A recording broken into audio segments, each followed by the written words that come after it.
goeienaand, julle baie welkom. Ons aanlyn mense wat ook hier altyd inskakel. So, ons is by die tweede laaste sessie, by sessie 4 vanaand. Volgende week maak ons klaar en dan het ons die hele storie van die kerk gedoen.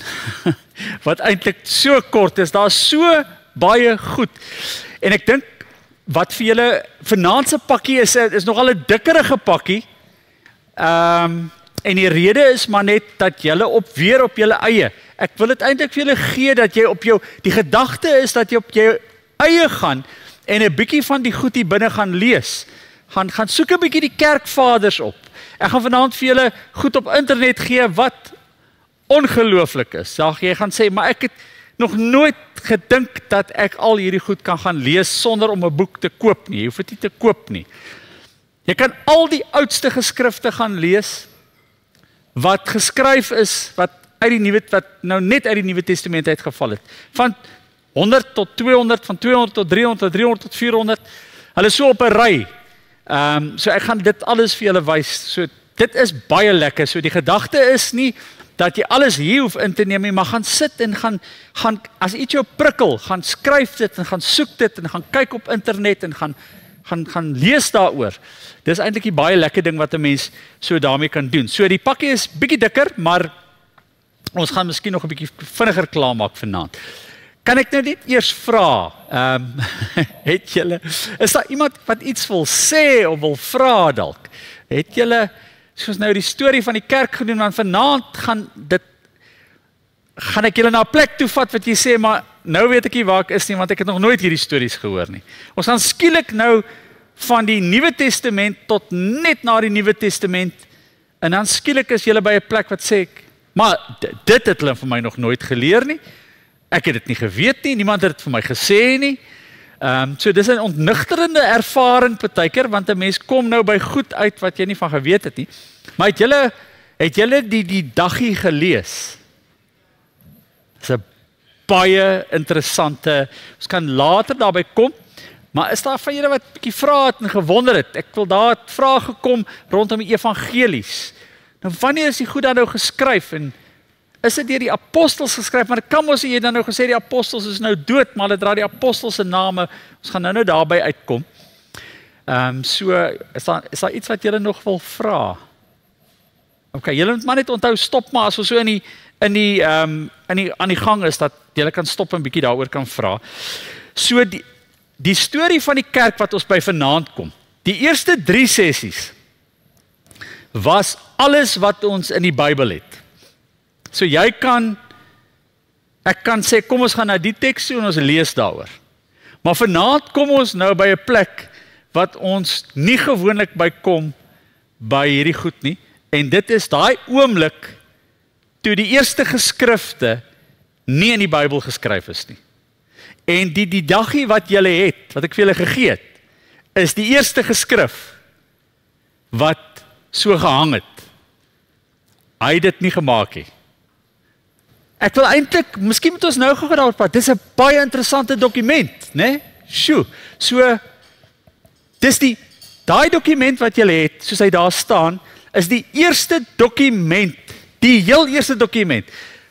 Ons gaan vanaand by daai plek kom wat hulle begin besef, hier moet dinge verander.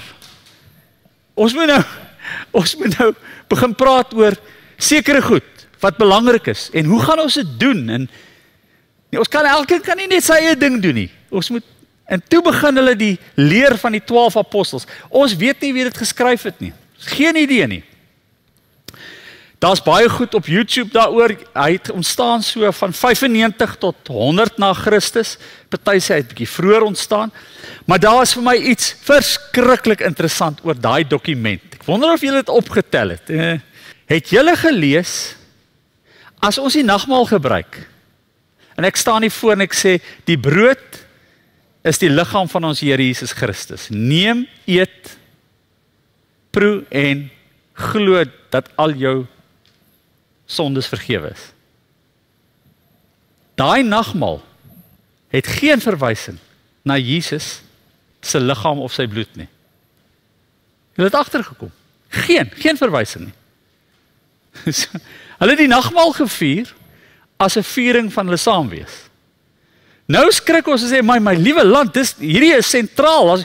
As die nagmaal vier ons, wat Jesus het ons nou gesê, Paulus het dit gesê, maar Paulus sê dit, maar skielik doen hulle dit anders.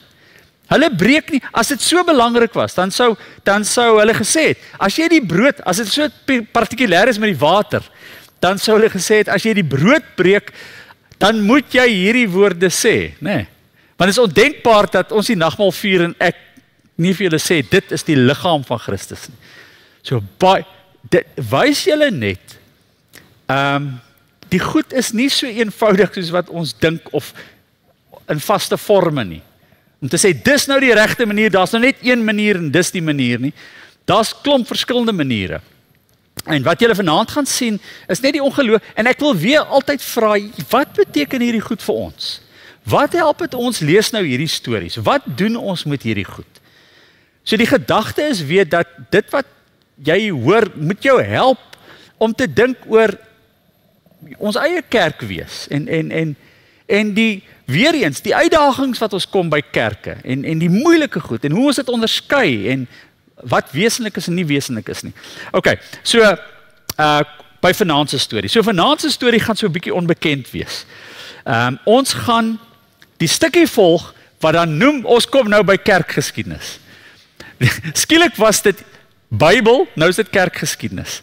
En die vreemde ding weer eers, toe Paulus sy briewe geskryf het hulle nie gedink, op hierdie stadium, hulle gaan alles in 'n boek sit, en dit gaan die Bybel genoem word. Die Bybel het eintlik nie bestaan in daai tyd nie. Soos wat ons nou gaan lees, het die Nuwe Testament ontstaan. Dis nou so die lekker. Ons is nou in die storie waar die Nuwe Testament ontstaan. En ek gaan nou iets oor die evangelie spesifiek net vir julle sê. So ons gaan nou die storie luister. Ag en julle, dit is regtig rofweg. Ek deel dit sommer so op, tussen 100 en 200. En volgende week gaan ons die storie luister tussen 200 en 325. Hoekom 325? Want dis die eerste keer wat hulle sê, ek glo in God die Vader, die Almagtige, die skepper van die hemel en aarde. Tot voor dit het hulle nog nie uitgekom by dit nie. Daar was debatte, verskriklike debatte oor waar jy moet glo. Dis die eerste ekumeniese belydenis, Nicea. So dan gaan ek julle daar los, en dan moet julle nou op julle eie lekker gaan en 'n bietjie gaan lees en hierdie stukkies gaan lees en uitpluis. So, kom ons bid saam.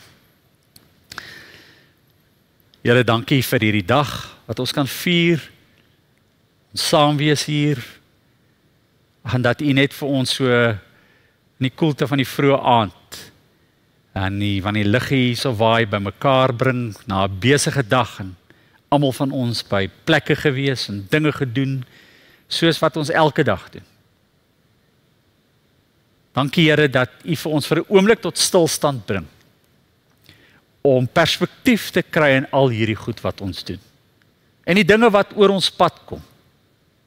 Die dinge wat ons dink. Die dinge wat ons oorwonder en moet onderskei.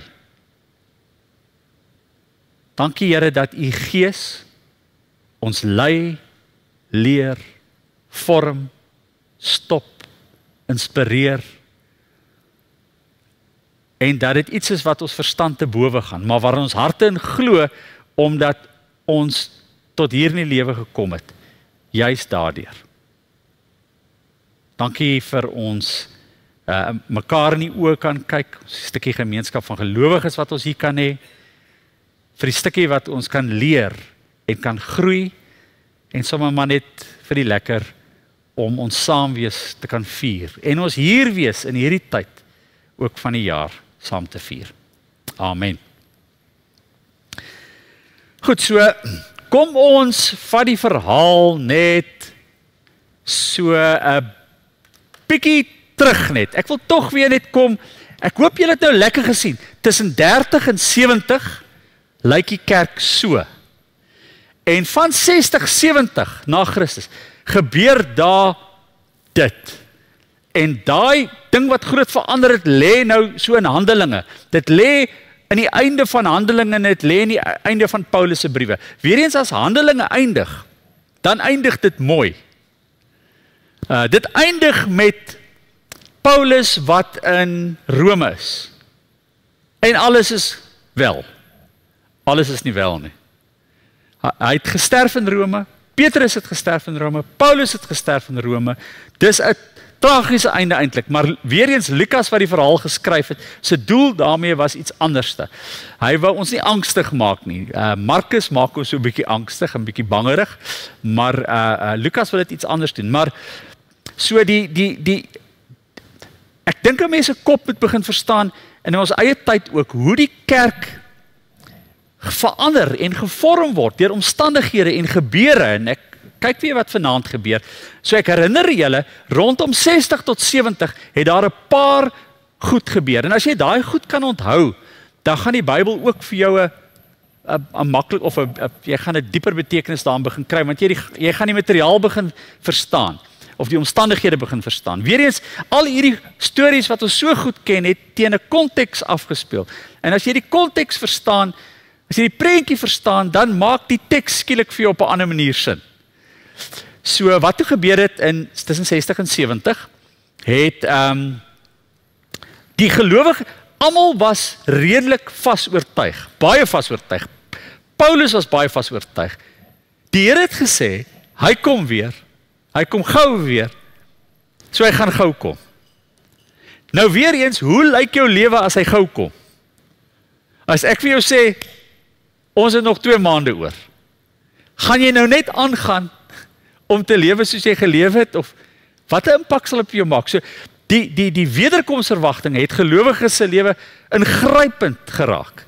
Hulle besittings verkoop. Hulle het gesê, man, ons hoef nie te worry om aan die einde van die jaar nog 'n premie te betaal. Ons gaan nie belasting betaal aan die einde van die jaar nie. Moenie worry nie. Here gaan terugkom teen daai tyd. Ons deel ons goede uit. Ons leef vry. Hulle was nie bang om dit te leef nie. En hulle is ook nie bang vir gevare nie. Paulus is nie bang nie. En daarom sê Paulus, so Paulus se teologie, so onthou nou, ek wil net nie verwar nie, maar daar's briewe wat deur Paulus geskryf is, né? En daar's briewe wat ons sê aan Paulus toegedig is. Ek vir julle laasweek kan julle sien, maar Paulus het nie geskryf nie. Maar as hy het nie self fisies geskryf nie. En jy kan die verskil sien. Die verskil tussen hierdie briewe is, hy het nie teruggekom nie. Ons moet ons koppe verander oor wat doen ons nou hier. So Paulus sê, hoorie, as jy man soek, moenie worry oor man soek nie. Dis nie belangrik nie. As jy vrou soek, moenie trou nie. Bly soos jy is. En toe kom hulle agter maar, gats. Nou is dit anders. So daar kom 'n transisie. Jesus kom nie terug nie. En die tweede ding is, al die apostels sterf uit. Dis al ons leiers. Almal is omtrent weg hier teen 72 na Christus. So nou kom jy agter, maar nou wat dan nou? So die vraag is, wie gaan hulle opvolg? Wie gaan die leiers wees? So ons kom vanaand daarby, ons gaan 'n bietjie oor die kerkvaders praat, maar iets later. So dis die eerste een. Die tweede ene wat julle moet sien is, dit begin maklik. Die kerk begin onder 'n homogene groep mense, selfde taal, selfde kultuur, eetgewoonte, alles is dieselfde, geen eintlik probleem nie, tot daar 'n issue kom oor Afrikaans en Engels praat, nee. Grieksprekendes en Hebreësprekendes. En toe skielik kom daar, gebeur iets, die Joodse gedeelte, so dit begin as 'n Joodse, ons noem dit 'n Joodse sekte, want die Fariseërs en die Sadduseërs was ook dit is 'n groepering van eie mense in die tempel. En daardie groepie Jode begin, dis waar dit begin, die moedergemeente. Maar stelselmatig, soos ons nou gaan kyk, raak hulle minder en hulle sterf uit. Sodat die kerk binne 'n paar dekades bestaan uit nie Jode nie. Dit begin as 'n Joodse beweging en binne 'n paar dekades word dit 'n beweging wat mense van alle tale en kulture insluit. So dis die tweede transisie en julle gaan veral hierdie transisie nou sien. Die grens tussen dis 'n pynlike verhaal. So ons het iets van daai pynlike verhaal gelees met Paulus en Petrus. Dis die pynlike verhaal. Ons sit by 'n tafel en ons is Christene. En nou is hier 'n storie oor kos. Oor wat ons mag eet en nie mag eet nie. So dis die skeiding tussen Christendom en Judaïsme in die 1ste en die 2de eeu was 'n pynlike proses. Dit was nie maklik geweest nie. Okay, dis die 3de ding. Dan die 4de ene, en ek gaan iets weer daaroor sê, politieke omstandighede. En ek wil hê ons moet daaraan dink. As God met ons werk hy nie net met die kerk nie. Sy kerk is nie sy enigste plan nie. Ek wil julle vat na die Ou Testament toe. In die Ou Testament was die bedoeling gewees nie dat Israel die uitverkore volk, hulle is nie beter as ander mense nie. Nee, hulle is die instrument. Dit was hulle doel. En deur die hele Ou Testament, as die Here nie met hulle verder kan nie, dan los hy hulle. Dan gaan hy na 'n heidene nasie toe van 'n koning wat heeltemal Kores, wat heeltemal van die bane, en hy sê, nou is jy Dawid, en hy noem hom sommer Dawid. So ons manipuleer nie God om te sê, hy is nou ons volkie se koning nie, en hy sal vir ons sorg nie, as ons nie die ding doen nie. Ons is nie die volk nie, ons is die instrument. En wat gebeur het is, hier gebeur 'n groot ding wat ons nooit raak sien nie. Is die Romeinse ryk goed of sleg? Is hulle die good guys of die bad guys? Nee. Dan sê nee, hulle is die slegte ouens. So hoe gebeur dit dat die slegte ouens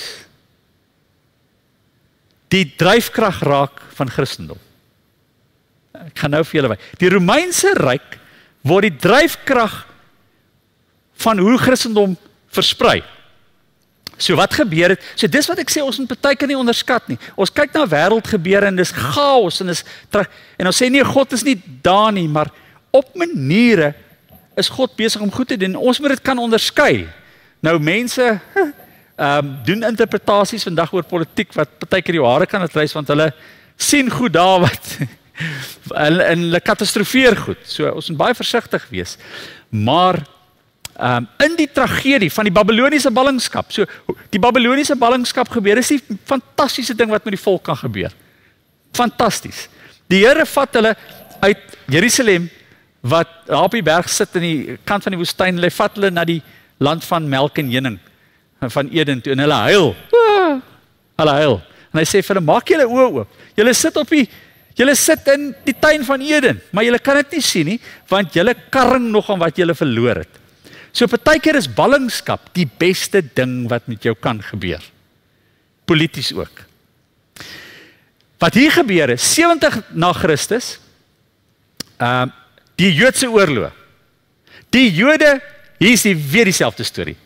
Hulle sê, nou gaan ons beklei en ons gaan die Romeine verdryf. En hulle glo hulle kan dit doen en hulle hou 'n oorlog. En hulle verloor die oorlog. Hoe lank dink julle vat dit vir hulle om weer dieselfde fout te maak? 70 jaar. By 135 gebeur presies dieselfde weer. Presies dieselfde weer. 135 is daar weer, sê hulle, julle die Here is nou aan ons kant. Hier's nou dinge. Nou moet ons. En toe trek hulle los. En hulle doen presies weer wat hulle gedoen het in 66. Hulle vorm koalisies, hulle vorm, en hulle sê, ons gaan nou die Romeine vernietig, en ons noem dit die Bar Kokhba opstande. En daai munt wat julle daar sien, is koper wat gemint is in daai tyd, met daai opstande. En hulle hou 'n opstand, en wat gebeur? Hierdie keer, kom die Romeine, hulle vernietig nie die tempel nie. Jerusalem word plat gemaak. So as jy nou dink, jy gaan Jerusalem toe, en jy gaan nog iets sien, van Jesus se tyd. Hy's plat gemaak, soos 'n plat. En toe bou hulle 'n stad, boop hom. En hulle noem die stad, Jerusalem, die naam verdwyn, vir eeue. Hulle noem die stad Aelia Capitolina. En op waar Golgotha is, bou hulle 'n tempel vir Afrodite, 'n heidene tempel. En ek gaan volgende week spring, daai tempel word 200 jaar daarna deur Helena, keiser Konstantyn se ma. Sy sê, hey, ons moet hierdie ding afbreek. Onder hierdie ding was 'n graf. En daar is die storie van die kerk van die heilige graf. Hulle het die tempel van Afrodite afgebreek en toe op die graf afgekom en dis waar hulle vandag dit noem. Maar die punt is, Jerusalem word vernietig en sy naam word vergeet. En hulle noem dit Capitolina Aelia wat beteken hy's daar onder op bladsy 24. Dit beteken Adrianus se stad wat aan Jupiter gewy is. OK.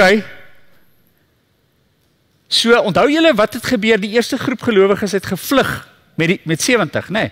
So, voor dit het die eerste groep gelowiges gevlug. Kom ek wys net gou vir julle dit. So, daai kaart wat julle daar sien, is die Romeinse ryk. So, ek wil hê, kom ons verander bietjie ons perspektief. Onthou julle wat ek gesê het, die storie van die kerk is nie die storie van die kerk nie. Dis die storie van die Heilige Gees op 'n groot skaal met mense in gebeure. Kyk, kom ons kyk aan. Dis die Romeinse ryk in die jaar 117.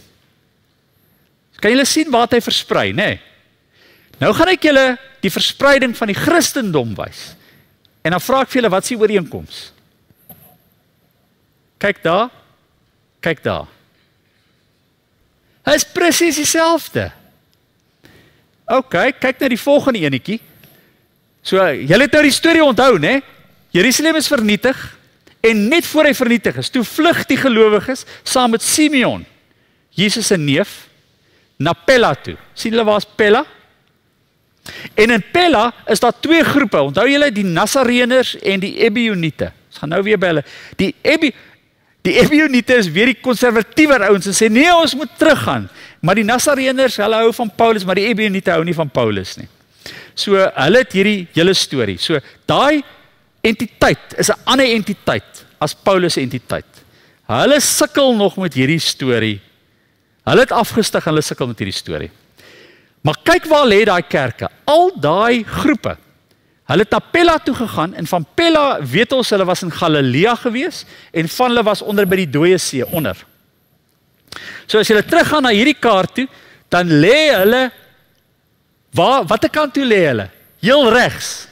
So ek kan nou nie die dingetjie vir julle wys nie, maar waar Jerusalem is, as jy opgaan, kom julle agter die evangelie, hulle gaan na hierdie kant toe, so die Jordaan het geloop. Alles aan die ander kant van die Jordaan is Jordanië. Dit is woestyn. Dis in hierdie strook wat daai groepie. Maar die Christendom gaan daai kant toe. So hoekom ek vra, hoekom ons weet die evangelie het ook Indië bereik en maar die dryfveer is watter kant toe? Klein-Asië en Europa toe. So wat gebeur is, daai moedergemeente verdwyn. En skielik word Christendom iets anders. En die Romeinse paaie en die Romeinse handel en ekonomie is nou die sterk kant van Christendom. Kyk hoe swaai dit om, né? Heeltemal omgeswaai. Skielik raak die en Lukas as Matteus sy evangelie skryf. Matteus is geskryf vir mense wat nog so bietjie in die Joodse kant is en eintlik nog in die tuisland iewers bly. Hulle is nie Lukas se evangelie is geskryf vir mense wat reis en ver bly en sy gaan verken die wêreld. Die Romeinse ryk is 'n geleentheid vir julle. En kan julle glo binne 200 jaar swaai die Romeinse ryk en word dit die staatsgodsdienst. Dit is eintlik ondenkbaar. In 200 jaar verander dit. So dis 'n belangrike ding om in te kan sien dat die kerk word eintlik sy vorm word hierna 70 gebeur iets ongelooflik, 'n totale verandering. Maar gelowiges dink nie so nie. Hulle sê net ons het alles verloor, Jerusalem is vernietig, is daarmee heen. Ons het nie meer leiers nie. So daar's so 'n mooi storie aan dit. Die kerk se vitaliteit lê in tye waarin ons gedruk word. Want dan word ons eintlik, ons is nie deur God ons word deur God geïnspireer om ander geleenthede te kan sien.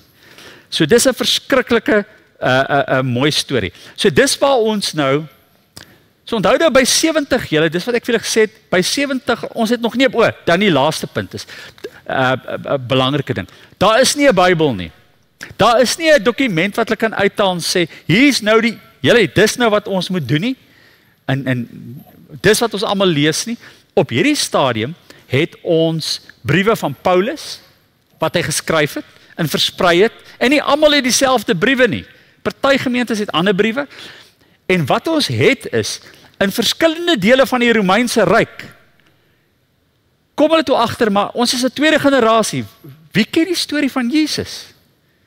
En nou begin hulle die evangelies skryf, want die evangelies is mos nou baie anders as Paulus se literatuur, nee? Die evangelies vertel die storie van Jesus, maar weer eens julle, as jy die evangelies langs mekaar gaan sit, hulle verskil radikaal van mekaar, hulle is radikaal verskillend van mekaar, want hulle is geskryf in verskillende plekke in die antieke wêreld, vir verskillende mense.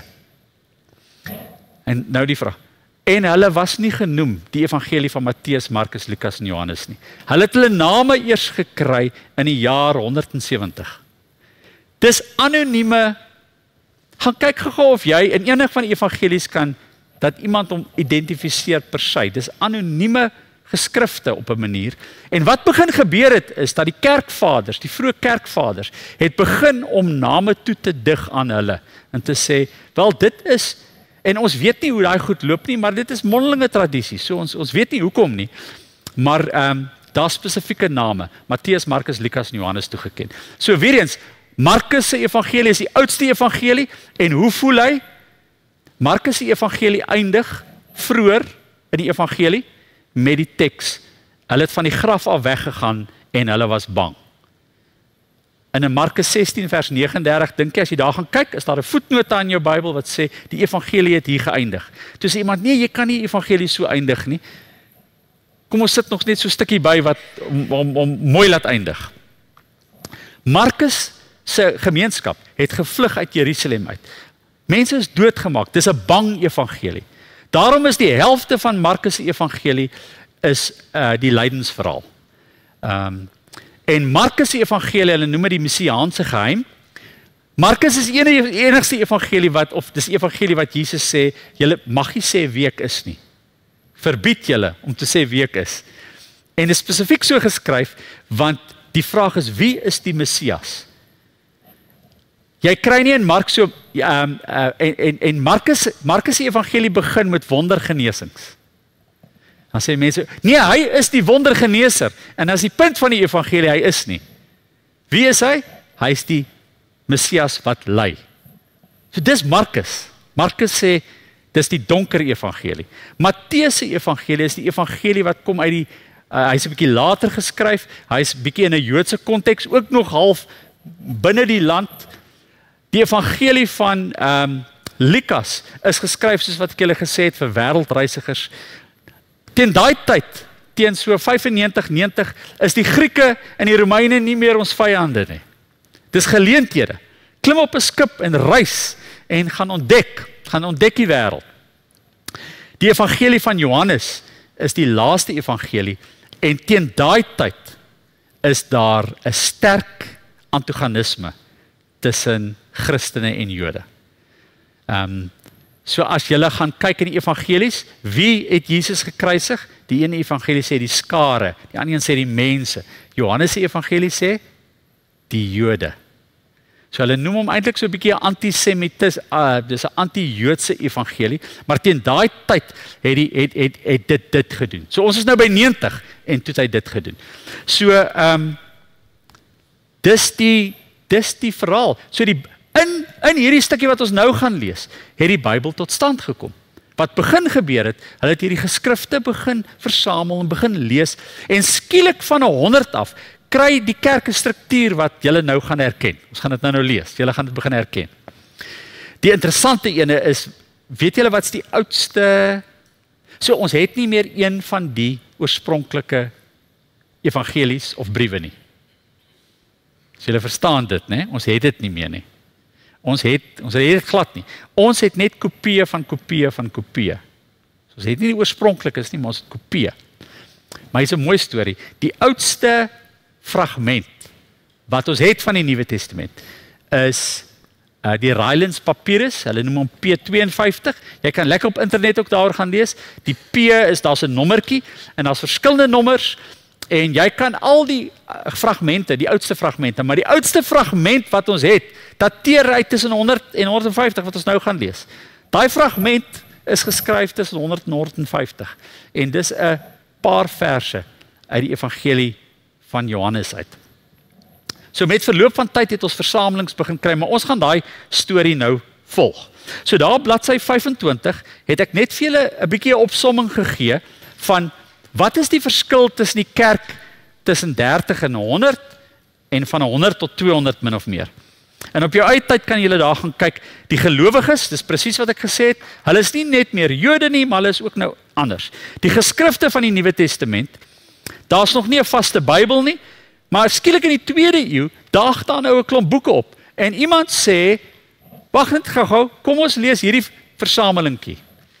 En hulle kies dit op grond van apostels, hulle die eerste generasie. So die vraag is, wat is die afsnypunt om te kies wat kom in en wat kom nie in nie? In hierdie tyd was daar baie geskrifte van die kerkvaders ook. Ons gaan nou daarvan lees. Die derde een is kerklike organisasie. Die tussen 30 en 70 is dit 'n baie informele, losse, daar is nie lekkere struktuur nie, daar's 'n paar basiese goed. Maar skielik hier in 100 en met die daggie is daar skielik nou 'n ou Ignatius van Antiochië. Dis nou een kerkvader wat jy kan gaan lees op internet 'n bietjie. Ignatius van Antiochië is die eerste ou wat sê, wag gou julle, ons moet elke stad moet 'n biskop hê.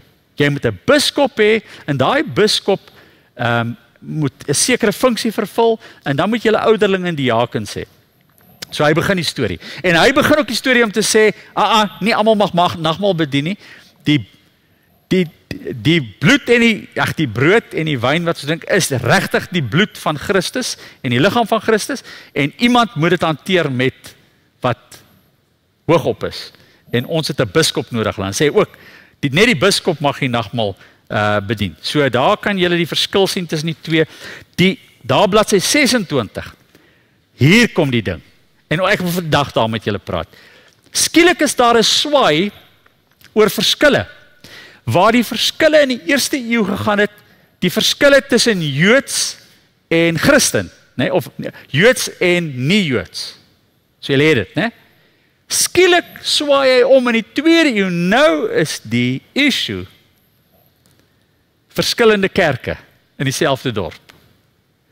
Wat nooit daar was nie. Skielik kom hulle nou en sê, hier is nou 6 verskillende kerke. Wat 'n kerk, wie is op die dwaalweg en wie is op die regte weg?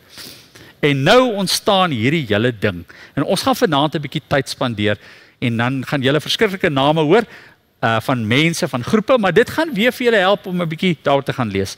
En dan net gou om 'n lekker mooi prikkie te gee, vervolging. Die vervolging, daar het vervolging onder Nero plaasgevind in die eerste eeu en daar het vervolging in die tweede eeu plaasgevind. Maar die groot vervolging begin eintlik hier na 200. So die kerk is onder druk. Ons gaan nou 'n brief daaroor lees. Maar nie onder so groot druk dat soos wat hulle 'n eeu later was nie.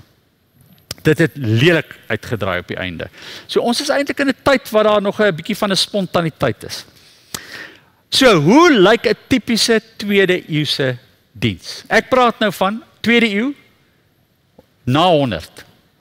So ek wil julle 'n bietjie inleef en ek gaan vir julle, ons gaan 'n teks saam lees wat julle verskriklik goed ken en ek hoop hierdie teks praat vanaand met jou want ek gaan vir jou vanaand iets gee wat vir jou gaan laat inkom in 'n erediens, die vroegste erediens rondom 40 na Christus en die teks wat Paulus daar gesien het gaan vir jou 'n goeie indruk gee van wat is die wese van die kerk. Onthou ek praat ons nou die hele tyd. So nou wat is die wese van die kerk?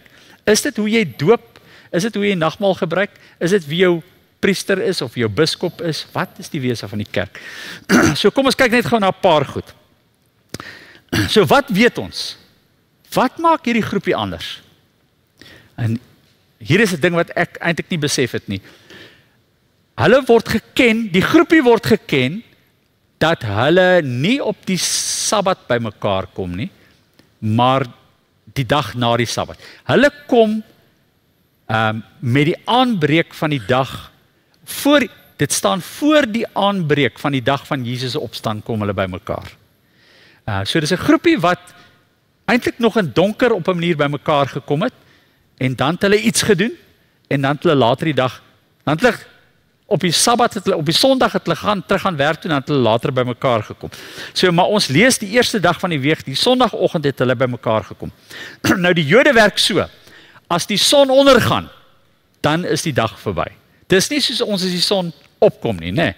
So, kom ons dink net gou, die Sabbat is dan, die Sabbat begin op die Vrydag, as die son ondergegaan het. Dan begin die Sabbat, die Joodse Sabbat. En hy maak klaar Saterdag. Net voor die rugby. Nee, hy maak klaar net Saterdag voor die son ondergaan. Die Christene, ons dink altyd hulle kom Sondagoggende bymekaar. Hulle kan Sondagoggende bymekaar kom, maar as die son ondergaan, en dit kon Saterdag aand gewees het. Dit is nie noodwendig Sondagoggend ook nie. Dit kon Saterdag aand gewees. As die son ondergegaan het, dit staan voor die son opgekom het hulle bymekaar gekom. Hoeveel mense? Nie baie nie. 20, 30. Daar was nie kerkgeboue nie. Volgende week gaan ons kom toe die eerste kerkgeboue gebou is. Ons het nie kerke nie. Ons het huise en mense kom informeel by huise bymekaar. Wat doen hulle as hulle bymekaar kom? Hulle sê, kom ons lees. Paulus het briewe geskryf. Kom ons lees 'n bietjie van daai briewe. Wat hulle ook het, hulle het die Septuaginta. Die Septuaginta is die Hebreëse Bybel in Grieks. Hulle het dit. Maar ek het 'n bietjie daaroor gewonder. Gestel nou jy kom nie uit die Joodse tradisie nie. Nou kom jy na die diens toe. Nou moet jy die Septuaginta sê, maar dis nie my kultuur daai nie.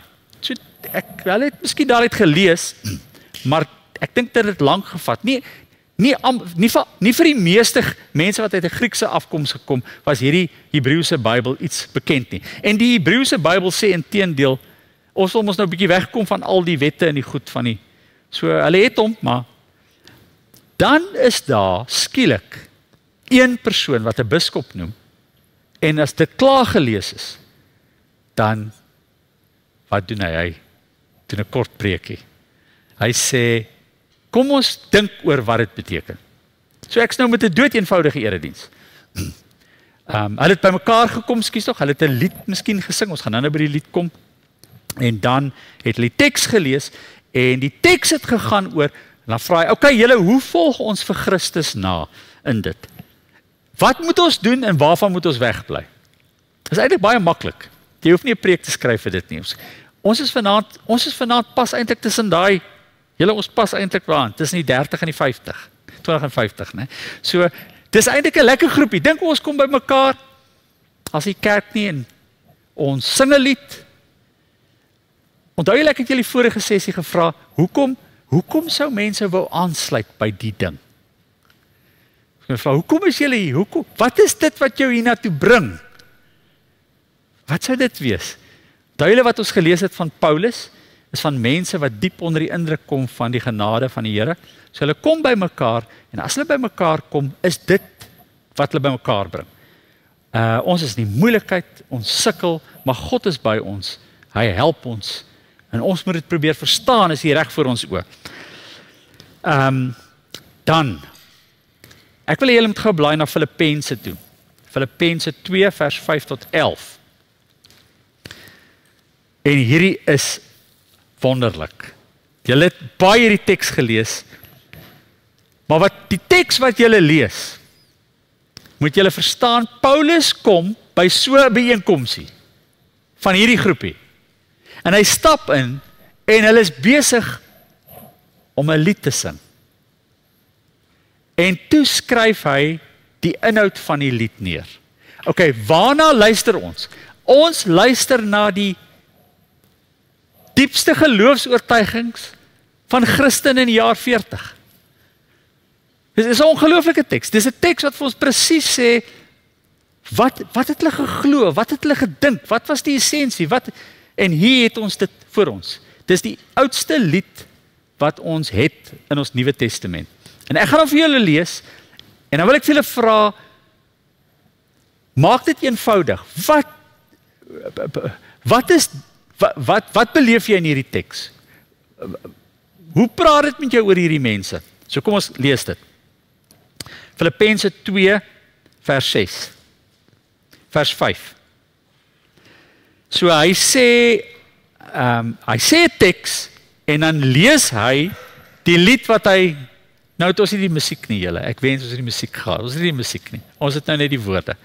Maar as 'n lied, julle kan sien hy's in 'n liedvorm geskryf. Dieselfde gesindheid moet in julle wees wat daar ook in Jesus Christus was. En dan gaan hy en hy sê, so ek het hierdie lied gehoor. Luister na hierdie lied.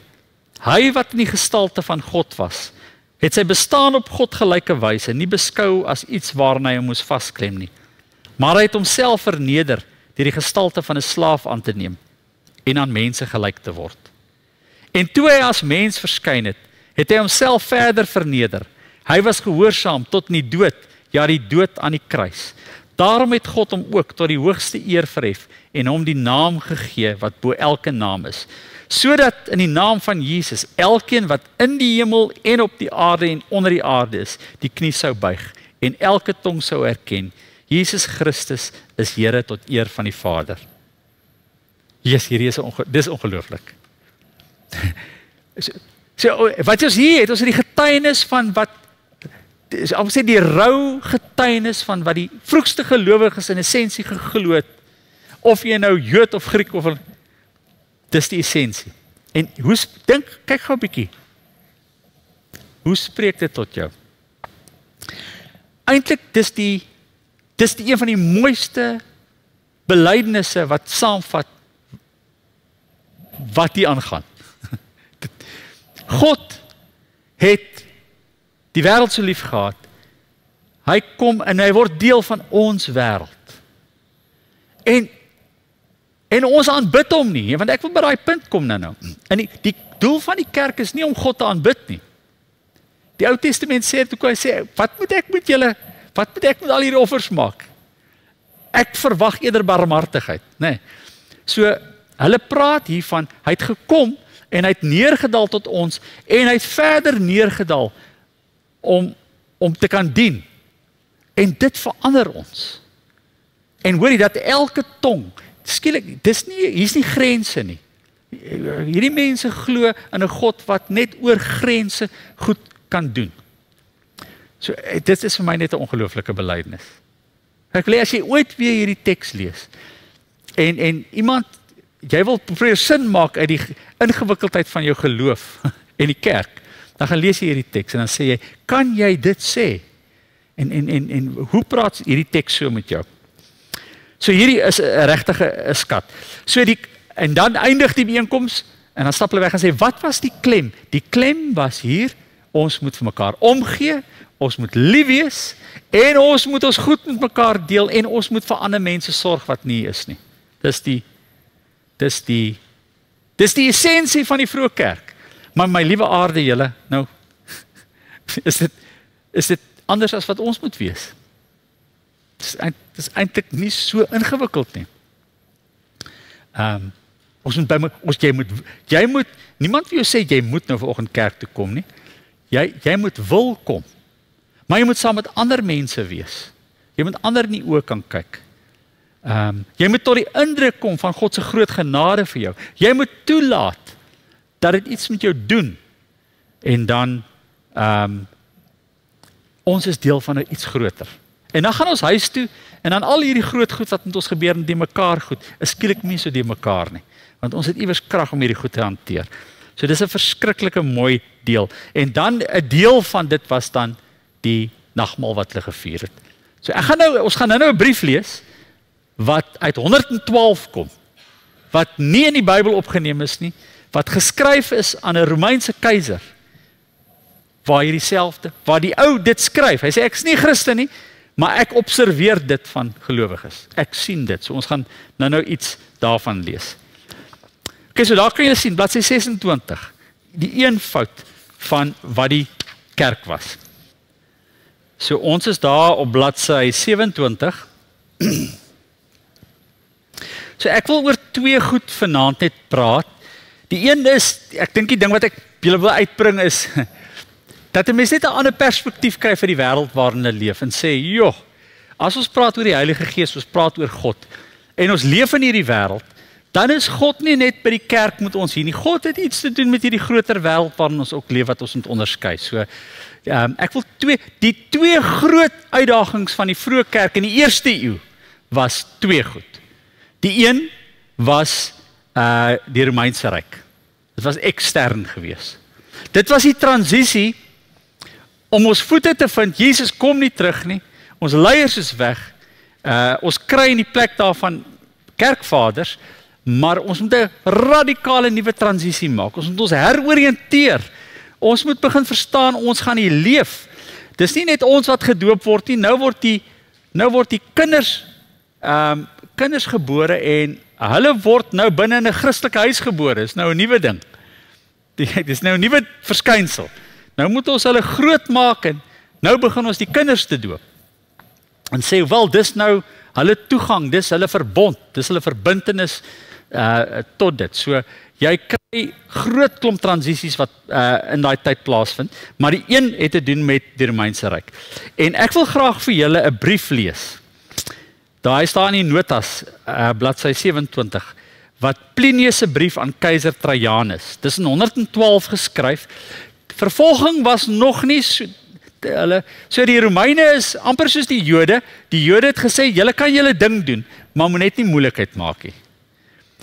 So dink gou, wat was die storie met die Jode? Hulle is verdra in die tempel, maar toe hulle meer begin raak, en hulle begin ander goed doen, toe skielik draai die Jode teen hulle. En presies dieselfde gebeur. Die Romeine sê, ag man, is alright, onthou net gou, ons het 'n staatsgodsdiens, daar is belastings wat julle moet betaal, daar's basiese goed wat julle moet doen. As julle binne die reëls bly, is alles fyn.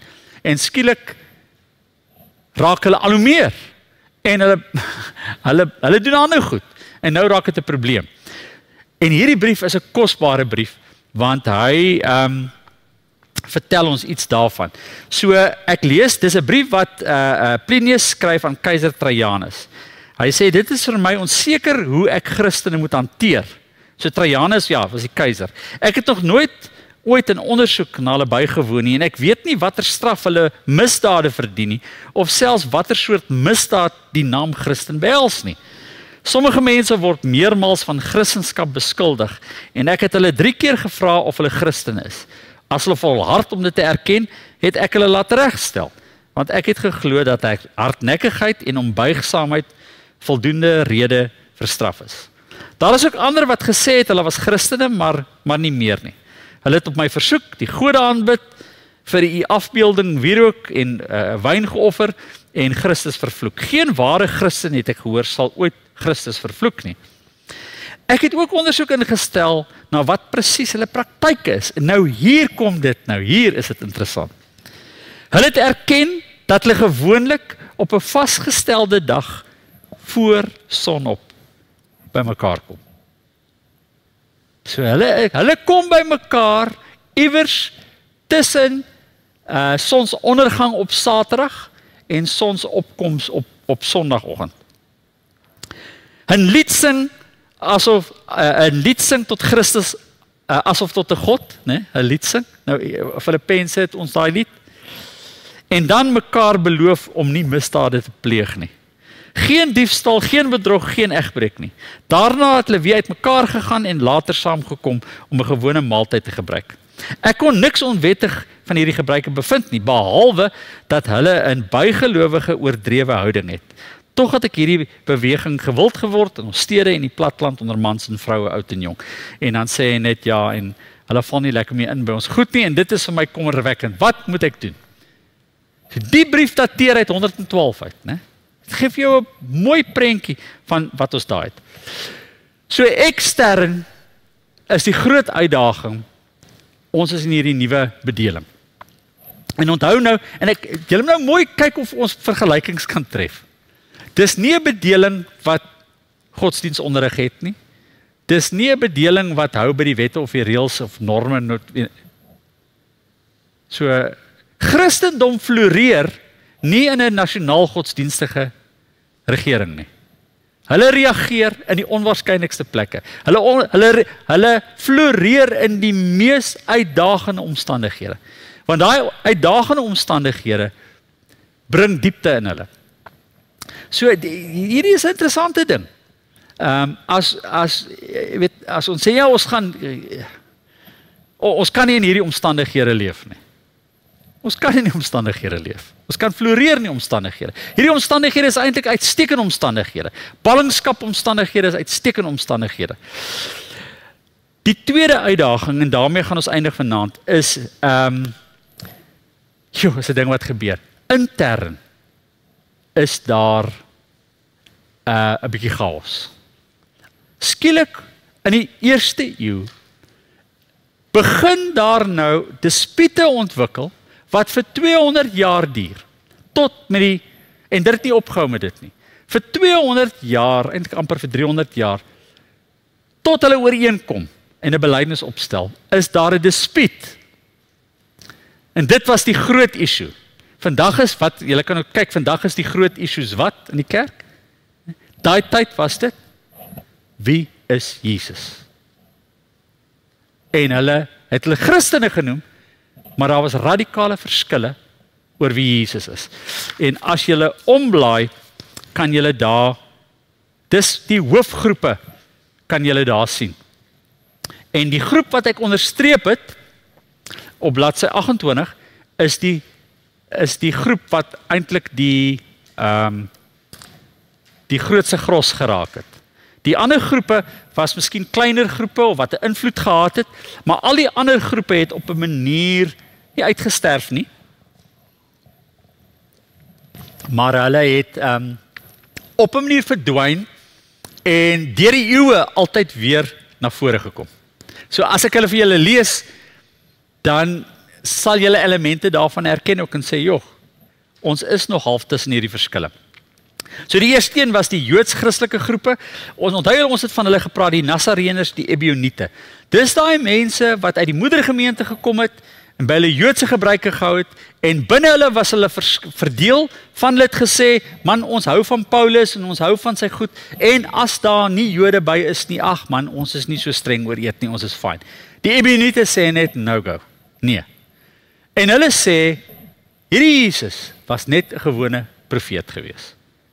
Hulle is Christene, maar hulle glo vas oortuig hy was 'n profeet. Dan kry ons noem dit die proto-ortodokse Christene. Dis die meeste van die vroeë en dit was die hoofstroom van die kerkvaders. So ek gaan nou by die kerkvaders kom. Die kerkvaders was die ouens gesê, "Hou, julle kom ons loop in hierdie baan. Wag net gou-gou. Moenie kop verloor nie. Kom ons dink aan Paulus. Kom ons kyk na die briewe. Kom ons kyk na die inhoud. Kom ons probeer net begin onderskei tussen wat is 'n regte leer en wat is 'n gevaarlike leer." Dan het ons die gnostisie gekry. Wow, hierdie is interessant. Wie het al ooit van die gnostisisme gehoor? Het julle al iets daarvan gehoor? Ek wil nou eers gou kyk of ek by die ene kom. Skus tog, wag. Ag, ek het hom nou nie daarop nie. Die gnostisisme is dis 'n sterk groep wat ons heeltemal van vergeet het. Dis 'n sterk groep wat in die eerste eeu voorgekom het. Ons weet hulle was daar, want ons lees dit in die vroeë kerkvaders. Irenaeus, van die vroeë kerkvaders vertel ons van hulle. Maar ons weet nie wie hulle was nie. Toe in 1945, by Nag Hammadi, is 'n ou besig grawe hy, en hy kom op 'n pot af, en hy maak die pot op, en in die pot is 'n klomp leergebinde boeke. En dis die gnostisiese boeke. Dis boeke wat vir 2000 jaar nie gelees is nie. Die gnostiese evangelies. En daai beweging ontwikkel. So die gnostiese evangelies was Christene wat meer in die Grieks-Romeinse wêreld geleef het. So die Grieks-Romeinse wêreld het geleef met hierdie ding van 'n dualisme tussen liggaam en siel. Dis die Griekse filosofie. En hulle was van die oortuiging, die liggaam is sleg en die siel is goed. En wat jy moet doen is, jy moet ontslaa raak van jou liggaam, dat jou siel kan vrykom. En hulle het 'n klomp geskrifte geskryf, Christengeskrifte, waar hulle 'n skepingsvraag en alles het, waar hulle hierdie konsep verduidelik. En toe het hulle gesê, maar daar's nog ander evangelies ook.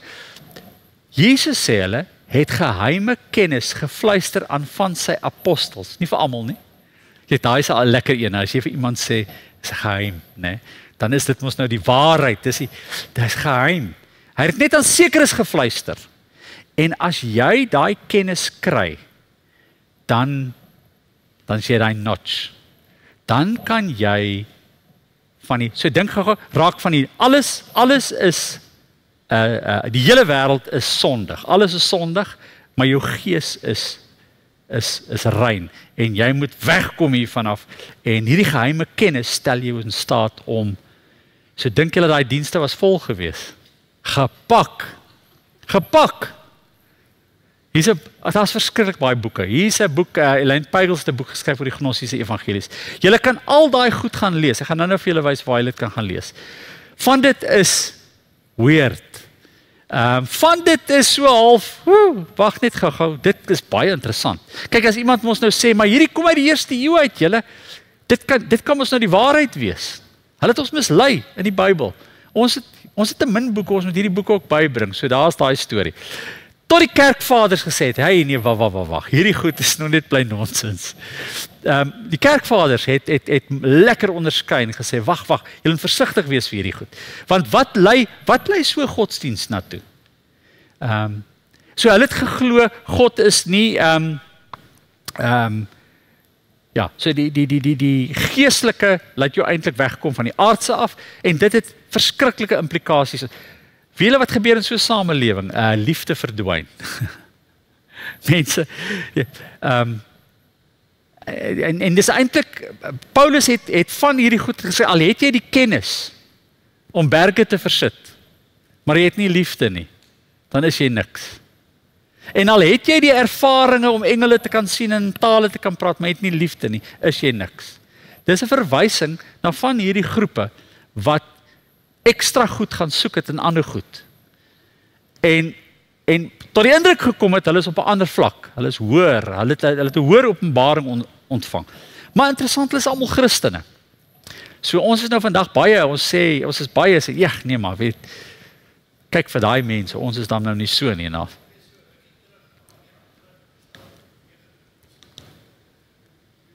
Ja, so Gnostici, wie ons hou van hom. Daar's 'n stukkie van my wat ook, dit is dan lekker om 'n geheime kennis te kan kry. So dit laat my altyd baie keer herinner, en ek het baie daaroor gedink, julle, want julle gaan dit nou van die ander goed ook sien.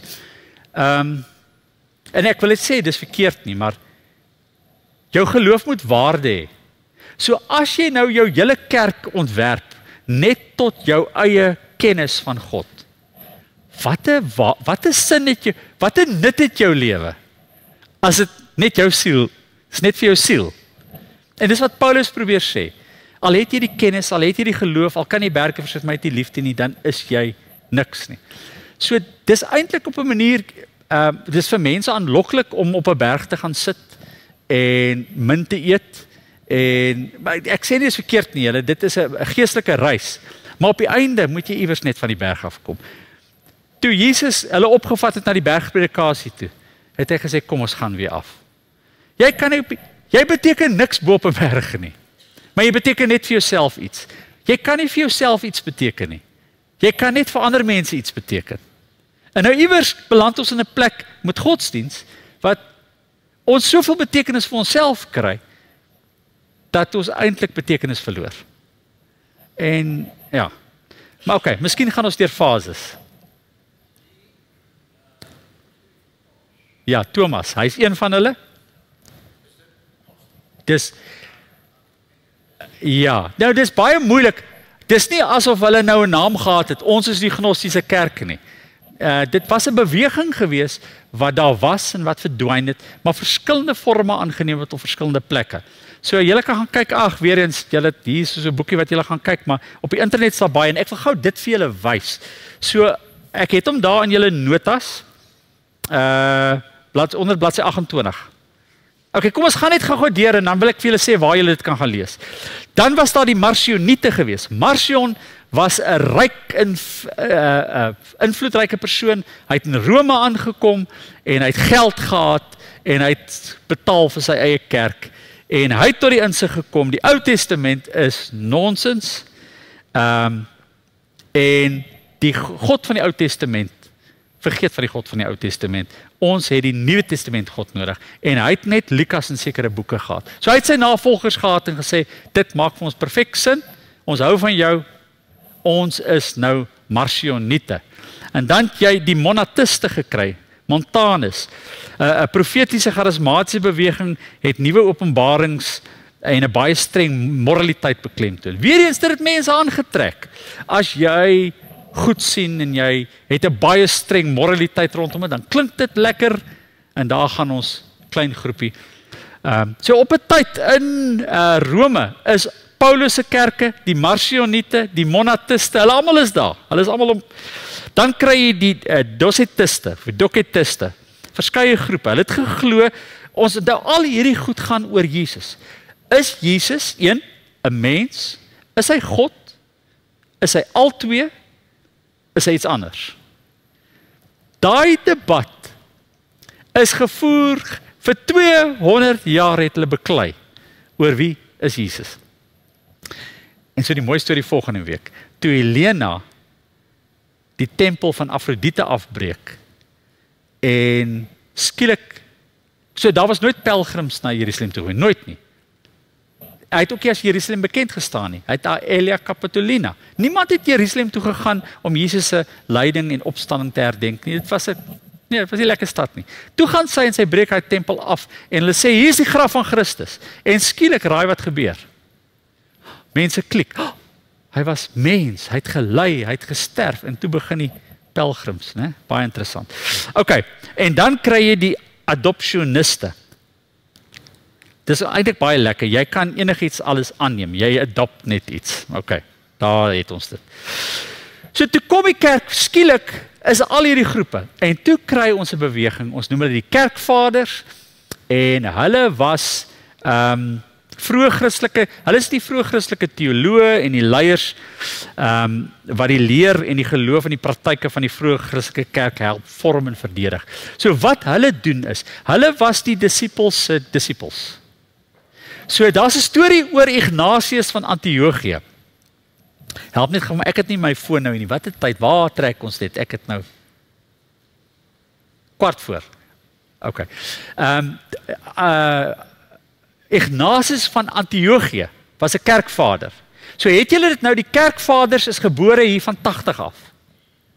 En die storie is, Ignatius, dis die storie, dis 'n lekker storie, ek weet nie waar dit is. Ignatius was die kindjie wat Jesus in Matteus 18 op sy skoot getel het.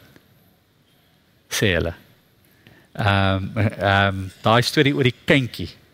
En hierdie Ignatius was 'n ongelooflike persoon geweest, maar hulle, die kerkvaders kom, hulle is die apostels se disippels, en hulle sê, wag julle. Kom ons onderskei, ons moet goed, en hulle is die eerste ouens wat begin sê, kom ons dink wat Paulus gesê het oor God. Kom ons kyk wat die Ou Testament gesê het, en skielik begin ons 'n ding kry wat ons teologie noem, of dogma, en hulle sê, okay, die volgende ding wat ons doen is, ons moet begin ritmes in ons kerk kry. So, hulle is verantwoordelik vir die eerste struktuur in die kerk, en vir die eerste riglyne daar rondom. Nou, as julle dit wil gaan lees, daar het ek op bladsy 28 die onderkant, dis 'n webruimte, hulle noem dit Early Christian Writings. Dis net die eerste blad. En op daai blad kan julle gaan kyk. Dit is van die jaar 40 af. En hy gaan tot 300, 400, 500. Jy kan alles gaan lees. Jy klik op dit, dan kan jy na die geskrif toe gaan, en jy kan die geskrif lees. Daar kan jy daar's die Infancy Gospel. Dit is een van die gnostiese geskrifte. So dit sê nie vir jou daar wat is gnosties of nie. Daar's Marcion sin ook. Daar is nog bekende, daar's The Secret Gospel of Mark. Dis verskilllik interessante goed. So wat jy daar kry, is alles wat jy nie in die Bybel kry nie, en eintlik in die vroeë Christendom gesirkuleer het. En die kerkvaders begin sê het, wow, nee, pas op. En toe in daai tyd, toe sê hulle, okay, kom ons begin 'n lys saamstel.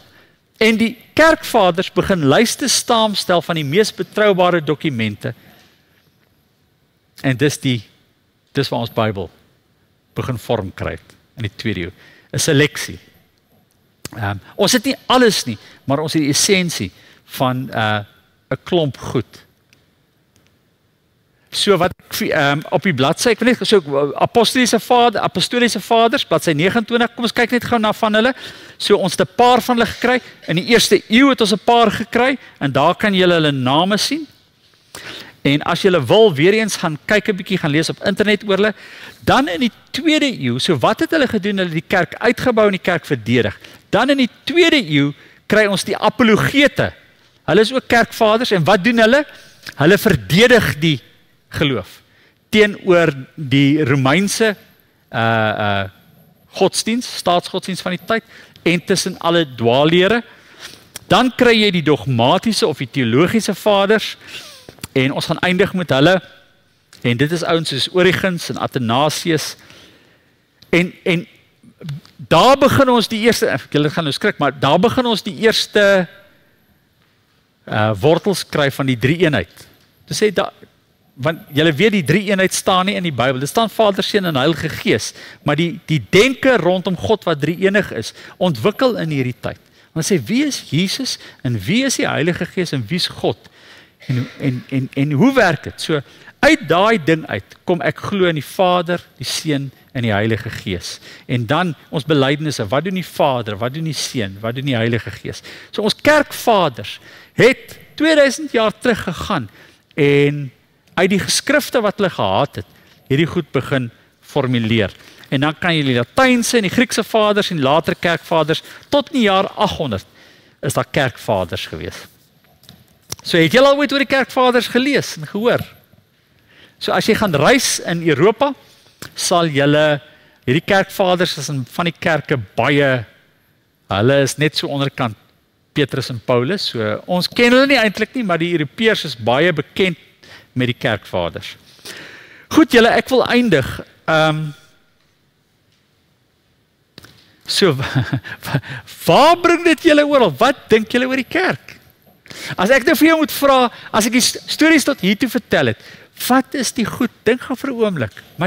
Wat is jou gedagte wat by jou opkom? Wat is die bewuswording? Wat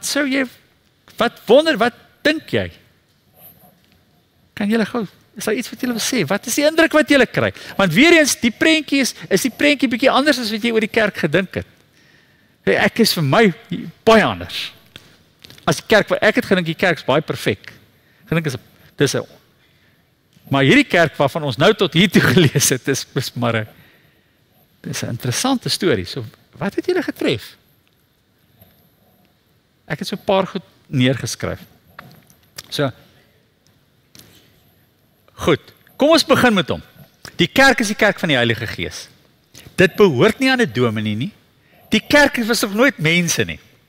Die kerk is God se Gees, wat in omstandighede die onwaarskynlikste goed met jou doen, wat jy nie sou gekies het, natuurlik is gewys nie. Hier is die probleem. Die meeste van die goed wat ons kies, is goed wat ons kies, wat vir ons gemaklik is, né? Die Heilige Gees werk ook so, maar die meeste van die kere, deur hierdie hele geskiedenis, is onverwagte uitkomste. Die goed wat hulle gedink het nooit sal gebeur nie, het gebeur. So, die kerk is die storie van die Heilige Gees met mense, elke knie sal buig en elke tong. Dit gaan nie oor 'n dorpie nie, dit gaan nie oor 'n stad nie, dit gaan oor hierdie Romeinse ryk en hierdie groter ding. So dis die eerste indruk. Die kerk het nog nooit gegaan net oor 'n groepie mense se belange. Ek gaan nou kom met die doel. Die tweede ding is, wat my opval is, Sjoe, die kerk was, is nie wonderlik, die kerk was van die begin af te mekaar. Daar's intriges, hulle almal het die Heilige Gees, maar ten spyte dat die Heilige Gees is, maak hulle foute. Maar hier's die lekker ding is, dis omdat hulle foute maak, dat hulle leer. So wat doen die Heilige Gees? Lei, leer, vorm. Doen hy dit in isolasie? Die derde ding, nee, jy kan nie kerk losmaak van omstandighede nie. En jy kan nie twee omstandighede met mekaar vergelyk en sê dis dieselfde omstandighede nie. Ons glo in een heilige algemene Christelike kerk. Maar wat moet ons hier gebeur? En wat met 'n Christenkerk in Khayelitsha gebeur? Is twee verskillende kontekste. En ons kan by mekaar leer. Dis nie dieselfde goed nie. So die eenheid wat ons soek is interessant dan. Wat is die eenheid wat ons soek? So daar is altyd 'n diversiteit net, maar jy kan dit nie losmaak nie. En dit was my probleem julle. Iemand het in die begin gesê, joh, maar die kerk raak soos die wêreld. Is dit nie eintlik die doel nie? Hoor jy gou vir my? Sê ek kan nie meer lekker onderskei, jy weet, die kerk pas te veel aan by die wêreld. So wat het Christus gedoen? Onthou jy die lied wat ons nou gelees in Filippense, hy wat op God gelyke wyse bestaan, nie aan sy godheid vasgehou het nie, maar kom mens word dit. En hy het verder afgedaal. So my idee is, ons wil in die hemel kom en God wil op die aarde kom. En iewers mis ons mekaar. So, God se missie is, ek wil jou waarlik laat mens word, en ons missie is, ons wil waarlik hier wegkom. So God roep ons eintlik, Edison Quiros het altyd sê, my aarde julle God, hy roep jou vir die plek waar jy probeer wegkom. En wie se storie is dit? Paulus se storie? Petrus se storie? Ok, so dit is 'n ongelooflike storie. Hoe sê?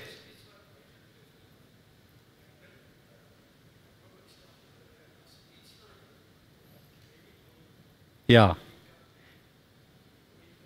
Ja, so as iets na jou toe, ja, so na sê, as iets met jou gebeur, wat jou ongemaklik laat voel, of jy wil dit nie hê nie, luister mooi.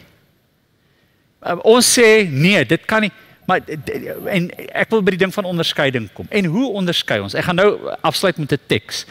En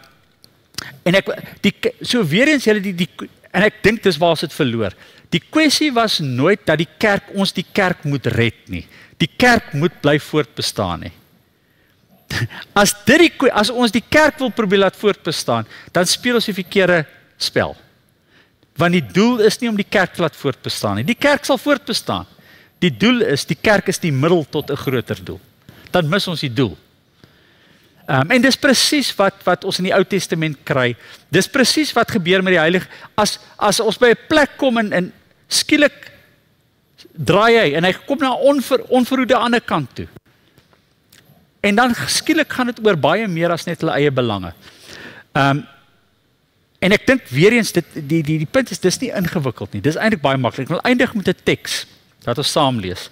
2 Korintiërs 5 vers 14. As julle vir my daarna kyk. En dis weer een van daai tekste wat ek dink dit baie eenvoudig is. 2 Korintiërs 5 vers 14. Om te sê wat weer eens iets van die wese van die kerk.